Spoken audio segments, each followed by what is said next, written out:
Hello students, welcome to unique classes of right way. आज के अपने इस क्लास में हम लोग सेल की सेकंड क्लास से शुरू कर रहे हैं। क्लास 1 में हम लोगों ने देखा था labelling of animal cell and plant cell. अब इस क्लास में हम लोग देखेंगे, यस अभिषेक पूछो।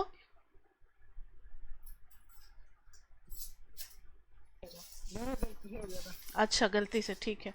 चलो यहाँ देखो, तो सेल में देखना, क्लास 2 में आज हम लोग सीखेंगे कि सबसे पहले सेल को देखा किसने। तो अगर आपको ना बुक की अच्छी रीडिंग की हैबिट लगानी पड़ेगी। आज तक भले ही आप क्लास 8th तक रीडिंग की हैबिट नहीं लगाए हो, लेकिन 9th क्लास में रीडिंग की हैबिट लगानी पड़ेगी। कुछ कुछ नेम, उनके कंट्रीब्यूशन, ये सब आपको लर्न करने पड़ेंगे। तो सबसे पहले देखा था रॉबर्ट हुक ने। रॉबर्ट हुक जो है वो एक ग्लास के शॉप पे काम करते थे, मतलब उनकी अपनी चश्मे की दुकान थी। तो ग्लास में भी तो यूज़ होता है ना, लेंस वगैरह, मायोपिया, हेट्रोमायोपिया, ये सब 10th क्लास में पढ़ोगे कौन कौन सा लेंस यूज़ होता है। तो लेंस यूज़ होता है। उन्होंने लेंस बनाया, तो एक बार कहीं से वो जो वुड का बार्क होता है ना, पेड़ पे जो छाले हो जाते हैं, मोटे मोटे जो पेड़ हो जाते हैं, तो उसको डेड सेल कहा जाता है। तो बार्क, उसके तना का एक छोटा सा टुकड़ा उनके पास उड़ करके चला आया, उन्होंने लेंस के अंदर देखा। तो रॉबर्ट हुक ने देखा कि उन्हें छोटे छोटे रूम्स नज़र आ रहे हैं। छोटे छोटे क्या नज़र आ रहे हैं बताओ? रूम नज़र आ रहे हैं इस टाइप से, और सबके अंदर कुछ डॉट सा दिख रहा है। तो उन्होंने इसका नाम क्या दे दिया? लैटिन में सेल का मतलब होता है रूम को हम लोग क्या कहते हैं बताओ? सेल। इसलिए उन्होंने कहा कि मुझे सेल जैसा कुछ दिख रहा है। तब से स्टडी में सबसे पहले उन्होंने देखा था, उन्होंने इसका नाम सेल दिया था, तो तब से स्टडी में इसको सेल ही कहा जाता है। तो सेल का लैटिन मीनिंग है स्मॉल रूम। ये मेरा ऑब्जेक्टिव का पहला क्वेश्चन होता है, इसलिए याद रखना, लैटिन में मीनिंग होता है स्मॉल रूम, सेल का मतलब। उसके बाद से काफ़ी नए नए लोग आए, सब लोगों ने सबसे पहले सिंपल माइक्रोस्कोप का आविष्कार हुआ, फिर कंपाउंड माइक्रोस्कोप का, फिर इलेक्ट्रॉन माइक्रोस्कोप का। सारे माइक्रोस्कोप भी आपने देख रखे हैं क्लास 8 तक, ये तो लैब में करवा ही दिया जाता है। क्या आपने ये सेल ऑफ अनियन पिल देखा है? अनियन पिल का जो सेल बनाते हैं वो कैसे, मैम ने करवाया वो एक्टिविटी आपको भी? अभिषेक करवाया ही होगा। अनियन पिल कैसे बनाते हैं? तो एक प्याज का छोटा सा टुकड़ा लिया, अगर आपने कभी काटा होगा, अंदर से एक पतला सा थिन फिल्म निकलता है, उसको निकाल दो। उसके बाद से जो छोटा सा टुकड़ा है उसको ले लो, उसको काट करके ले लो, and from the concave side inner layer of the onion एक छोटा सा पीस कट कर लो। This layer can be put immediately in a watch glass. उसको फिर वॉच ग्लास में डाल लो, फटाफट वॉच ग्लास में हमने इस लेयर को डाल दिया। अब वॉच ग्लास में वाटर भी है, पहले से क्या है बताओ? वाटर है। This will prevent the peel from getting folded और गेटिंग ड्राई। अगर आप उसको सूखा करोगे तो वो ड्राई होकर के ऐसे ना फोल्ड हो जाएगा। तो उसको पानी में डाल दिया ताकि वो फ्लोट करता रहे, हमेशा हाइड्रेटेड रहे, तो उसके शेप में कोई चेंज नहीं आएगा। फिर एक ग्लास स्लाइड लेंगे, आपने ग्लास स्लाइड देखा होगा। ग्लास स्लाइड पे इसको एक पेंट ब्रश के हेल्प से इसको डाल देंगे। ये वाला जो था इसको डाल दिया यहाँ, ठीक है। इसके ऊपर से watch glass to the slide, make sure that the peel is perfectly flat on the slide. फिर एक पतला सा पेंट ब्रश इसे लेकर के उसको क्या करेंगे बताओ? बिल्कुल प्लेन कर देंगे, और उस पर पुट करेंगे सैफ्रानिन सॉल्यूशन। ये पहला ऑब्जेक्टिव क्वेश्चन है, सैफ्रानिन सॉल्यूशन। ये प्रभु दयाल में तो पूछता है, प्रभु दयाल में से कोई है? हाँ, तुम तो प्रभु दयाल में ही पढ़ती हो, ठीक है। तो सैफ्रानिन सॉल्यूशन, वहाँ के टीचर ये ऑब्जेक्टिव क्वेश्चन में पूछते हैं कि क्या सॉल्यूशन डाला जाता है। सैफ्रानिन सॉल्यूशन इसके ऊपर ड्रॉप करके डाल दो। अब ये स्लाइड आपका तैयार हो गया। अब इस स्लाइड को आप देखोगे माइक्रोस्कोप के अंदर में, तो आपको दिखेगा Honey comb like structure. Honey comb देखा है? वैसा स्ट्रक्चर दिखेगा, लाइक दिस वे, ठीक है। हर जगह हनी कॉम्ब लाइक स्ट्रक्चर दिखेगा। तो ये हो गया सेल का ऑब्जर्वेशन। तो अगर कभी हेक्सागोनल मतलब 6 साइड वाले अगर सेल दे दिए जाए और पूछा जाए कि ये किसका हो सकता है डायग्राम, तो आप क्या बोलोगे? अनियन पील का है ये किसका है बताओ?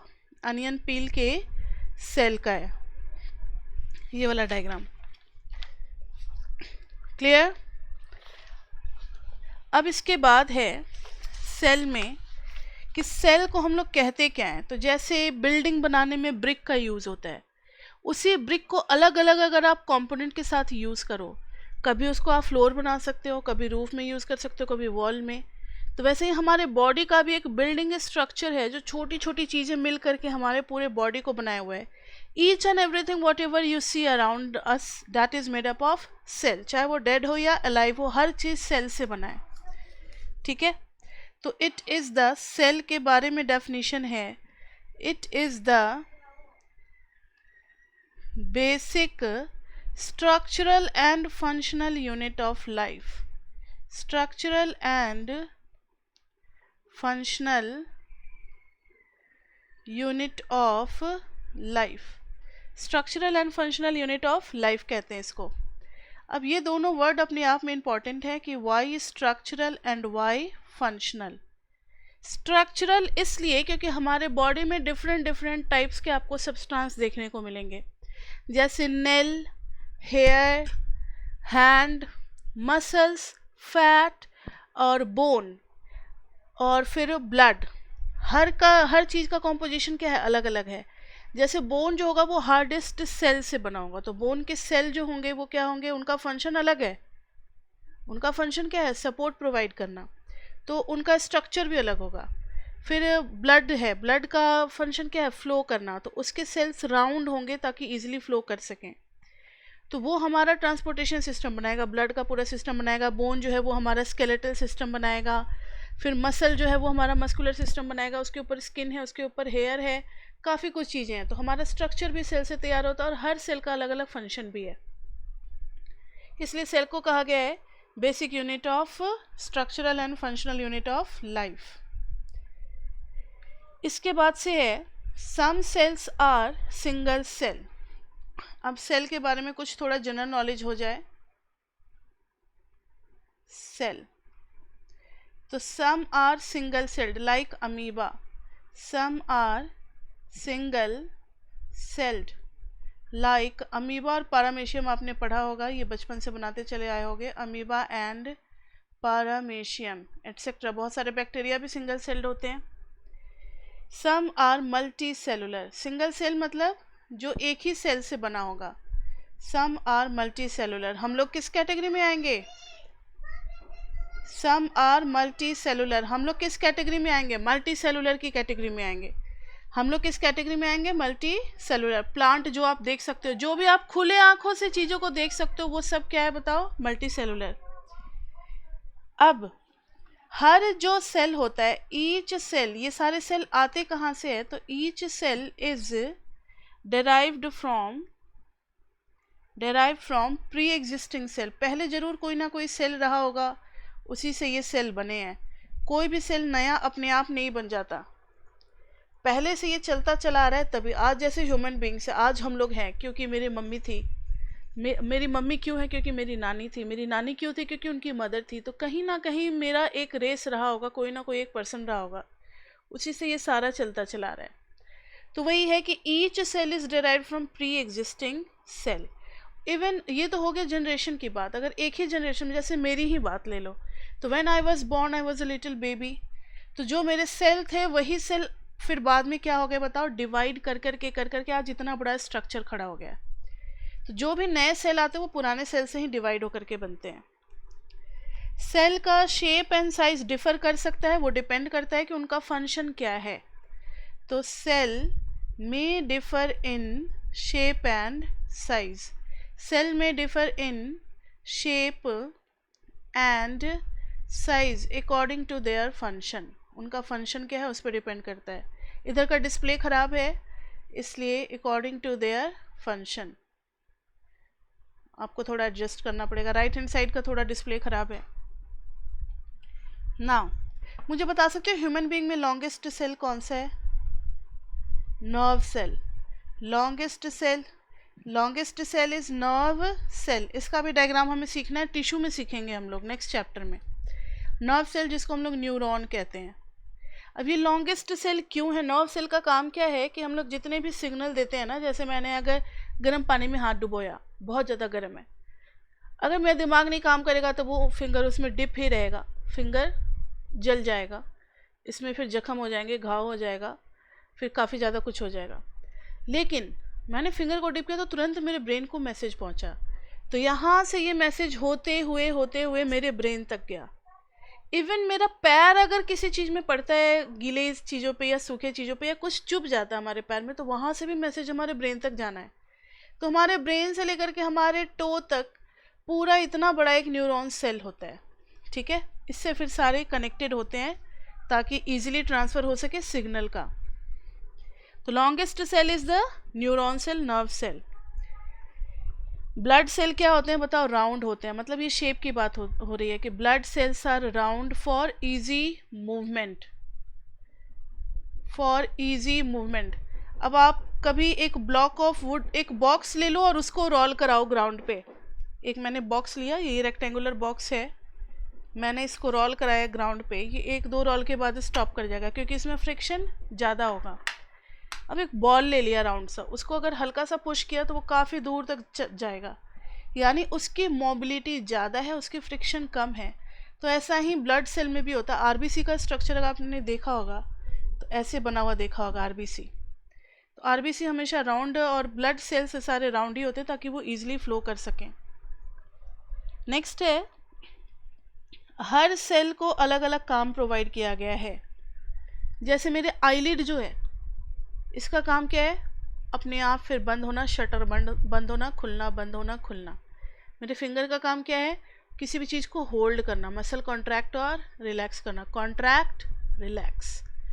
हैंड और पैर के लेग के मसल्स का काम क्या है? वॉक करना, वो भी कॉन्ट्रैक्ट और रिलैक्स करेगा। तो इन सबको उस टाइप का फंक्शन दिया गया है। लेकिन मेरे हार्ट का क्या? क्लास में है ही नहीं, क्या हो गया उसका? मीटिंग? अच्छा, एक मिनट रुक जाओ। नाउ सी, तो division of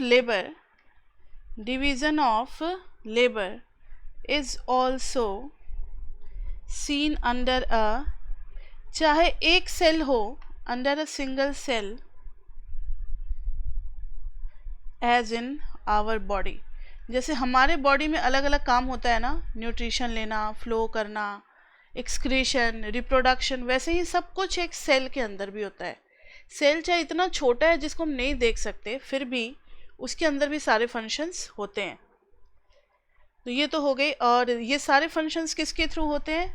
these functions are performed by special designed structure. These functions are performed by specially designed structure, जिसको हम लोग कहते हैं सेल ऑर्गेनल। तो सेल ऑर्गेनल जो है वो एक स्पेशली डिज़ाइंड स्ट्रक्चर है जो अलग अलग टाइप के वर्क को परफॉर्म करते हैं। अब हम लोग करेंगे structural organisation of cell. Structural organisation of cell मतलब हर सेल में कोई ना बात क्या है बताओ? कॉमन है। स्ट्रक्चरल ऑर्गेनाइजेशन ऑफ सेल, सारे सेल डिफरेंट होते हुए भी ना सी। तो स्ट्रक्चरल ऑर्गेनाइजेशन ऑफ सेल, सारे सेल देखने में अलग अलग होते हुए भी, सारे सेल के फंक्शंस अलग अलग होते हुए भी कुछ बातें उन सारे सेल में कॉमन है। कुछ बातें क्या कॉमन है? कुछ स्ट्रक्चर उनके कॉमन है जो हर सेल में पाया जाता है। उन स्ट्रक्चर को हम लोग डिस्कस करने जा रहे हैं। तो every cell has some common feature. Every cell has some common features, जिसमें हम लोग 3 पढ़ेंगे फीचर्स, such as, पहला, सब में प्लाज्मा मेम्ब्रेन है। यही प्लाज्मा मेम्ब्रेन है जो कि बाउंड्री डिसाइड करता है। अगर बाउंड्री नहीं होगा तो सारी चीज़ें क्या? ऊजेज आउट, सारी चीज़ें बह जाएगी, कुछ नहीं बचेगा डेफिनेट बाउंड्री में। प्लाज्मा मेम्ब्रेन को हम सेल मेम्ब्रेन भी कहते हैं। नेक्स्ट है, सब में न्यूक्लियस होता है। Nucleus is the centre brain. Nucleus main part है, अगर वो नहीं होगा तो फिर कोई सेल एग्जिस्ट ही नहीं करेगा। थर्ड है साइटोप्लाज्म। आपको चिक सेल का याद है ना, अनियन पिल का याद है ना, जो डॉट डॉट होते थे हर हेक्सागोनल स्ट्रक्चर के बीच में, दैट वाज न्यूक्लियस। और साइटोप्लाज्म नहीं होगा तो बेस कहाँ है, लैंड कहाँ है जिसमें सारी चीज़ें होंगी फ्लोट करती हुई? तो साइटोप्लाज्म एक मैट्रिक्स है, फ्लूइड स्ट्रक्चर है जिसके अंदर सारे छोटी छोटी चीज़ें, जो हमने सेल का स्ट्रक्चर बनाया था साइटोप्लाज्म उसमें याद है, तो सारी चीज़ें जो उसके अंदर होती है वो उसके अंदर फ्लोट करती है। और cytoplasm is a jelly like structure, तो वो मैट्रिक्स उसको फ्लूइड कहते हैं। ठीक है, तो अब इसमें हम लोग सबसे पहले कवर करेंगे प्लाज्मा मेम्ब्रेन। आज की क्लास में तो सिर्फ प्लाज्मा मेम्ब्रेन ही हो पाएगा, तो चलो शुरू करते हैं प्लाज्मा मेम्ब्रेन, क्योंकि इसके अंदर काफ़ी बड़े बड़े टॉपिक्स भी हैं। तो पहला हम लोग शुरू करते हैं प्लाज्मा मेम्ब्रेन। प्लाज्मा मेम्ब्रेन के कुछ फीचर्स हैं और कुछ उसके फंक्शन हैं। तो प्लाज्मा मेम्ब्रेन के बारे में क्या लिखोगे? It is the outermost covering, it is the outermost covering of any cell, outermost covering of the cell, जो कि इसको डिफ्रेंशिएट करता है अंदर वाले मैटर को बाहर वाले मैटर से। जैसे हमारे बॉडी के लिए क्या है? स्किन है, स्किन के अंदर हमारे बॉडी का पार्ट है, स्किन के बाहर क्या एनवायरनमेंट है। वैसे ही सेल के लिए सेल वॉल हो गया या सेल मेम्ब्रेन हो गया। सेल मेम्ब्रेन के अंदर सेल का अपना चीज है, सेल मेम्ब्रेन के बाहर फिर आउटसाइड एनवायरनमेंट हो गया। तो it is the outermost covering of this cell which separates the content of cell from outside environment, clear? पहला हो गया इसका डेफिनेशन। दूसरे इसके फंक्शंस के अंदर आते हैं। तो इसके टोटल कितने फंक्शंस है? टोटल 4 या 5 फंक्शंस बनेंगे, जिसमें से पहला फंक्शन है it gives definite shape to the cell. It gives, अगर ये नहीं होता तो डेफिनेट शेप नहीं मिलता सेल को। It gives definite shape to the cell, पहला फंक्शन तो ये है। दूसरा है it separates content of cell from outside environment. तो it separates content of cell from outside environment, outside environment से ये हमें सेपरेट करता है। तीसरा फंक्शन है कि इट अलाउज और permit, it allows or permit the entry and exit of the cell, exit of some, not cell, of some material। देखो ये ना कुछ मटेरियल को आने देता है, कुछ मटेरियल को नहीं आने देता। कुछ मटेरियल को आने देता है मतलब कि कौन कौन से हमारे लिए ज़रूरी हैं उनको आने देता है, और जो हमारे लिए हार्मफुल है उनको ये रोक देता है। इसलिए हम इसको कहते हैं सेलेक्टिवली परमिएबल मेम्ब्रेन, मतलब सिर्फ कुछ ही चीज़ों को आने देता है, in and out of the cell. और केमिस्ट्री में हमने डिफ्यूज़न पढ़ा हुआ, डिफ्यूज़न में कोई बैरियर नहीं होता। जहाँ ज़्यादा कॉन्सेंट्रेशन है और जहाँ कम है वो ज़्यादा से कम की तरफ जाएगा ही जाएगा, कोई मेम्ब्रेन से उसको कोई मतलब नहीं है। लेकिन यहाँ पर मेम्ब्रेन है तो मेम्ब्रेन तो कुछ चीज़ों को रोकेगा, कुछ ही चीज़ों को जाने देगा। अभी थोड़ी देर में सारा कन्फ्यूज़न क्लियर हो जाएगा। तीसरा फंक्शन हो गया it prevents the movement of some other material, इसलिए हम इसको it prevents the movement of it prevents the movement of some other material, movement of some other material, so it is called selectively permeable membrane। ये इसकी खास बात है। why it is called selectively permeable membrane, ये भी question आ सकता है। permeable membrane, selectively permeable membrane, membrane मतलब cover, layer.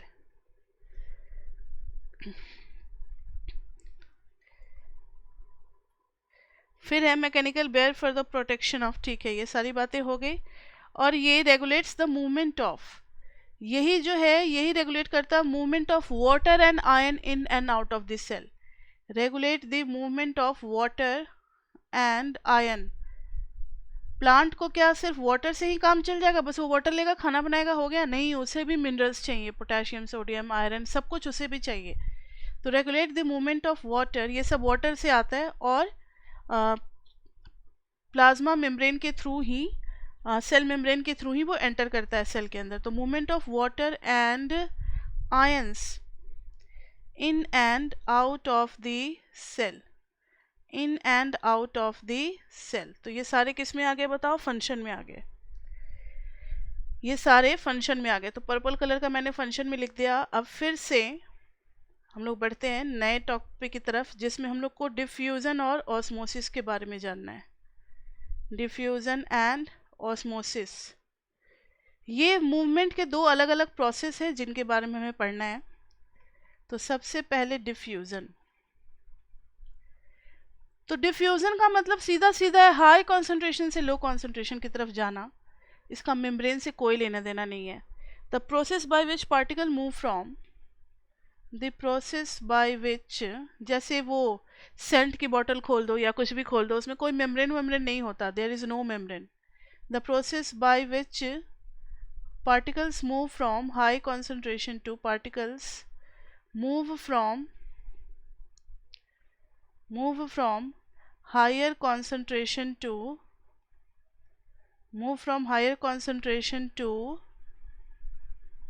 lower concentration, moves from higher concentration to lower concentration, ठीक है।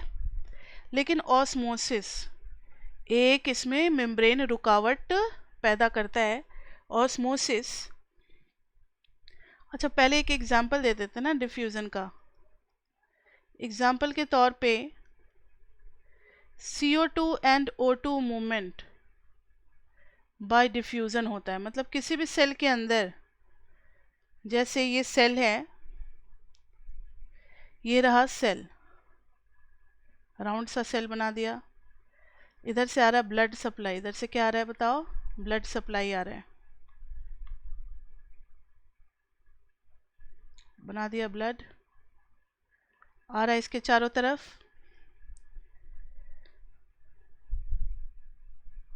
अब देखना, इस ब्लड में CO2 भी है और O2 भी है, CO2 भी है और O2 भी है। सॉरी, ब्लड में CO2 कहाँ से आएगा? ब्लड में सिर्फ O2 है, क्योंकि ये रेड ब्लड मैंने बनाया था ना, तो रेड ब्लड में क्या होगा? खाली ऑक्सीजनेटेड ब्लड होगा। सेल में CO2 और O2 भी है, चले तो सही, सेल में CO2 भी है और CO2 बना, इसने O2 को तो यूज कर लिया, यूज्ड अप, CO2 बना है। अब ब्लड में CO2 कम है और सेल के अंदर CO2 ज़्यादा है, तो CO2 कहाँ आ जाएगा बताओ? ब्लड के अंदर। ब्लड के अंदर O2 ज़्यादा है और इधर कम है, तो इधर से इधर ऑक्सीजन चला जाएगा। This process is called diffusion. फिर से सुनो, ब्लड में ज़्यादा ऑक्सीजन है, सेल के अंदर कम है, तो ऑक्सीजन मूव कर जाएगा ब्लड से सेल की तरफ, क्योंकि डिफ्यूजन कहता है कि हाई कॉन्सेंट्रेशन से लो कॉन्सेंट्रेशन की तरफ मूव कर जाएगा। अब सेल में रेस्पिरेशन के बाद CO2 ज़्यादा जमा हो गया, स्टोरेज हो गया CO2 का ज़्यादा। ब्लड जो आया है रेड वाला, उसमें CO2 नहीं है, वो CO2 लेता रहेगा, तो CO2 उसके अंदर डिफ्यूज कर गया। So these two are considered as process of diffusion. तो अभी हम लोग मूवमेंट का प्रोसेस डिस्कस कर रहे हैं, डिफ्यूजन एंड ऑस्मोसिस। डिफ्यूजन में कोई मेम्ब्रेन नहीं होता, कोई लेयर नहीं होता, अगर होता भी है तो उसका इफेक्ट नहीं होता, जबकि ऑस्मोसिस में उसका इफेक्ट हमें दिखता है। तो ऑस्मोसिस में ऑस्मोसिस का भी समझाते हैं।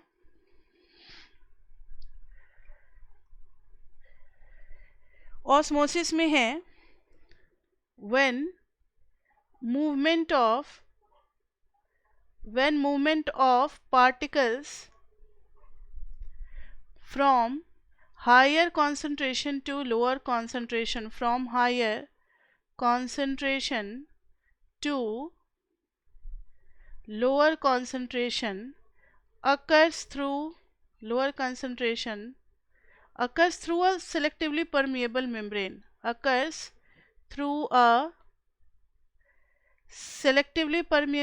या फिर सेमी परमिएबल मेम्ब्रेन, कुछ भी कह सकते हैं।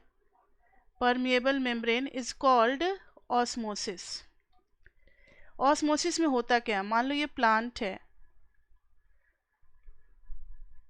इसके रूट्स बना दिए,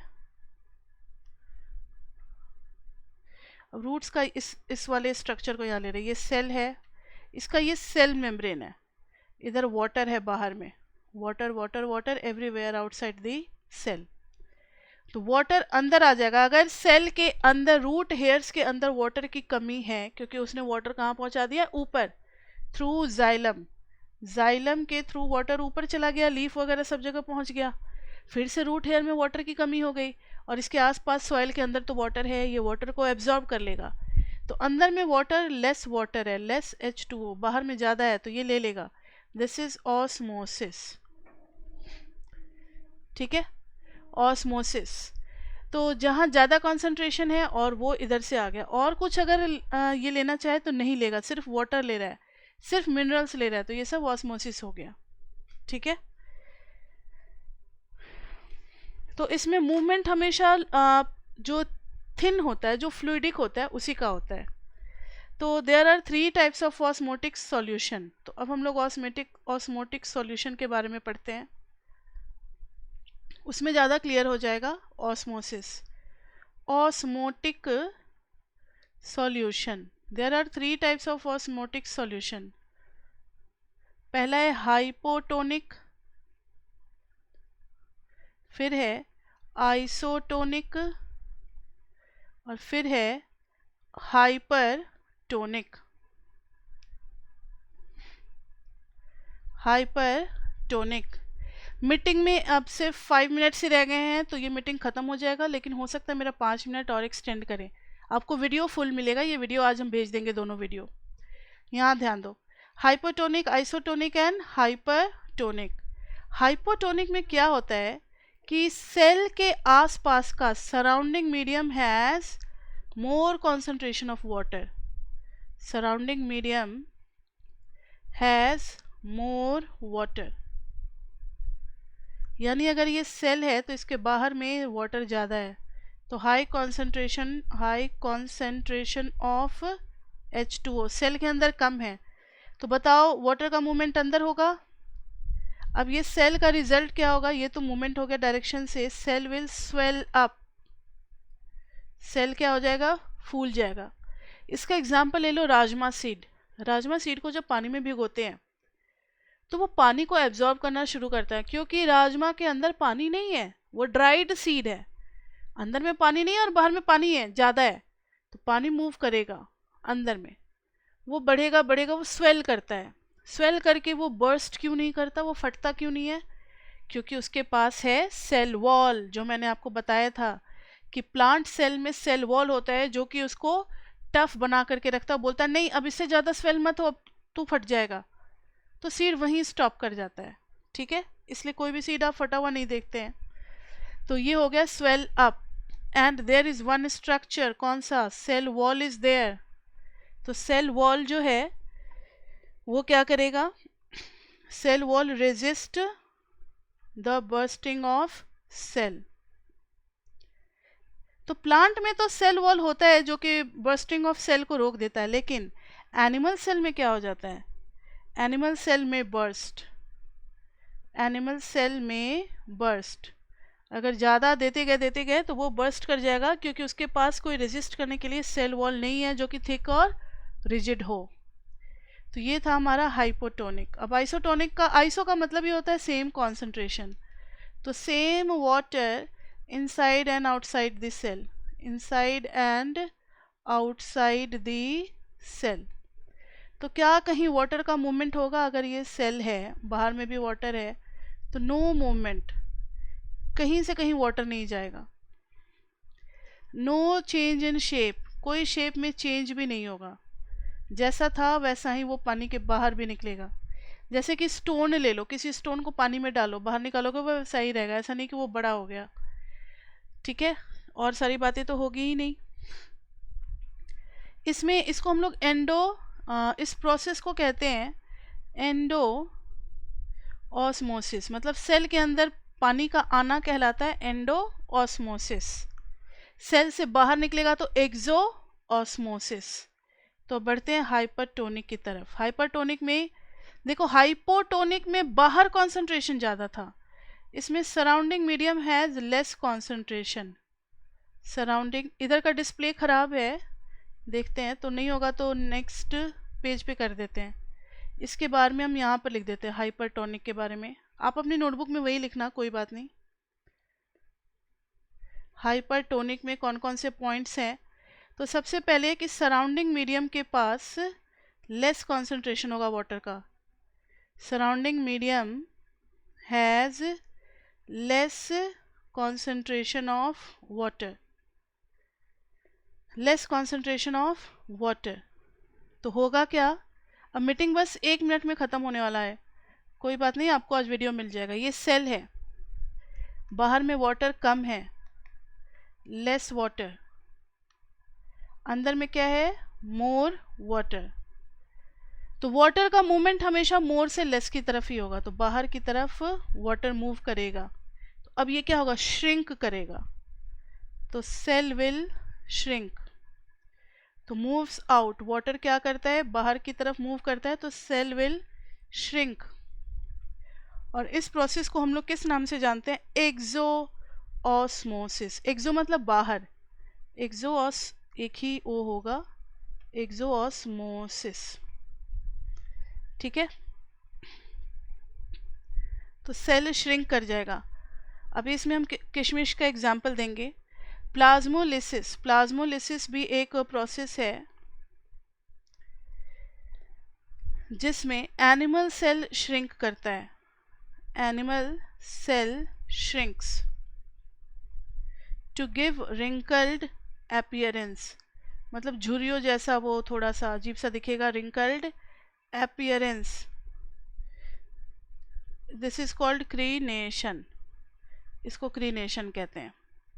आपने रेजिन्स किशमिश को देखा है, तो कई बार लोगों को ये लगता है कि किशमिश पेड़ पे ही सूख करके अंगूर किशमिश बन जाता है। ऐसा नहीं होता, पेड़ पे कोई चीज़ नहीं सूखता। उस किशमिश को ज़्यादा शुगरी सॉल्यूशन में डिप किया जाता है, मतलब बहुत ज़्यादा चीनी वाले सॉल्यूशन में ग्रेप्स को डाल दिया। अब ग्रेप्स के बाहर में ज़्यादा शुगर है, वाटर क्या है, कम, और ग्रेप्स के अंदर में वाटर क्या है बताओ, ज़्यादा। तो अब वाटर किधर से किधर जाएगा, ग्रेप्स से बाहर निकलेगा ना। तो वाटर क्या करेगा बताओ, ग्रेप्स से बाहर निकलेगा। वाटर जो है वो ग्रेप्स से बाहर निकलेगा, तो ग्रेप्स क्या हो जाएगा, रिंकल्ड। ग्रेप्स क्या हो जाएगा, रिंकल्ड, तो वो बन जाता है किशमिश। अब वापस, ये हो गया हाइपरटोनिक का। अब वापस उसी किशमिश को आप प्लेन वाटर में डाल दो, रात भर भिगो दो, अगले दिन देखोगे फिर से वो ग्रेप्स का शेप ले लिया। तो हुआ क्या, किशमिश के अंदर पानी था कम, अब प्लेन वाटर में डाल दिया, तो बाहर से पानी उसके अंदर जा रहा है, जा रहा है, जा रहा है, तो वो क्या करेगा, स्वेल कर जाएगा। स्वेल कर जाएगा तो फिर वो फिर से ग्रेप्स का ही शेप ले लेगा। तो ये थे हमारे 3 टाइप के सॉल्यूशन। ये बहुत इंपॉर्टेंट क्वेश्चन बनता है, हाइपरटोनिक, आइसोटोनिक एंड हाइपरटोनिक। उसके बाद से कुछ और नोट्स हैं जो कि आपको याद रखने हैं। प्लांट एब्जॉर्ब वाटर, प्लांट जो वाटर को एब्जॉर्ब करता है वो ऑस्मोसिस के थ्रू ही होता है। Plant absorb water through osmosis, osmosis process के थ्रू ही ऑब्जर्व करता है। फिर डिफ्यूजन, डिफ्यूजन 2 जगह यूज होता है प्लांट में, एक तो एक्सचेंज ऑफ गैसेस में CO2 और O2 का, और दूसरा है एब्जॉर्प्शन ऑफ मिनरल में, सॉइल से जो मिनरल लेता है वो भी डिफ्यूजन के थ्रू ही होता है, मतलब उसमें कोई ऑस्मोसिस नहीं लगता। फिर है plasma membrane is flexible, plasma membrane is flexible. इसका एक बहुत अच्छा एग्जाम्पल है वो अमीबा में फूड लेने का। ये फ्लेक्सिबल नहीं होता है तो ये सूडोपोडिया बनाता कैसे है, उसको इनगल्फ कर लिया, फिर इनगल्फ पूरे तरीके से कर लिया, बैक्टीरिया आ गया अंदर, ये इनगल्फ कर लिया, तो ये प्लाज्मा मेम्ब्रेन फ्लेक्सिबल होता है। इसका बहुत अच्छा एग्जाम्पल है एंडो, ये अमीबा जो अपना फूड लेता है इसको कहते हैं प्रोसेस को एंडोसाइटोसिस। ये भी ऑब्जेक्टिव का क्वेश्चन बनता है कि the process by which amoeba takes its food is called endocytosis. तो और भी 2 वर्ड है जो कि आपको जानना है, फैगोसाइटोसिस, जिसमें सॉलिड पार्टिकल्स को इनगल्फ किया जाता है, सॉलिड पार्टिकल्स को इनगल्फ किया जाता है, दैट इज कॉल्ड फैगोसाइटोसिस। फिर है पिनोसाइटोसिस, जिसमें फैट या ऑयल ड्रॉपलेट्स लिक्विड का इनगल्फ किया जाता है, लिक्विड इनगल्फिंग। तो ये थे सारे मैटर हमारे रिलेटेड किससे, बताओ, प्लाज्मा मेम्ब्रेन से। तो प्लाज्मा मेम्ब्रेन, उसका स्ट्रक्चर, उसका फंक्शन पढ़ा। फिर ऑस्मोसिस पे जब आए तो टाइप्स ऑफ ऑस्मोटिक सॉल्यूशन पढ़ा, 3 टाइप के होते हैं, तीनों में क्या क्या रिजल्ट होता है। फिर कुछ और हम लोगों ने प्लाज्मा मेम्ब्रेन के फंक्शंस पढ़े। अब नेक्स्ट क्लास में हम लोग करेंगे सेल वॉल, तो that will be our next class, जिसमें हम लोग करेंगे, नेक्स्ट क्लास हो जाएगा क्लास नंबर 3, चैप्टर 5 सेल कर रहे हैं, और टॉपिक होगा सेल वॉल। तो आज हम लोगों ने प्लाज्मा मेम्ब्रेन किया, नेक्स्ट क्लास में सेल वॉल और न्यूक्लियस हो करके, हाँ, न्यूक्लियस तक हो पाएगा और साइटोप्लाज्म तक, उसके बाद से फिर सेल ऑर्गेनल नेक्स्ट क्लास में शुरू होगा। तो ये था। अब हम लोग मिलते हैं फिर अपने नेक्स्ट क्लास में, तब तक आप लोग इसको पढ़ते रहो, रिवाइज करते रहो।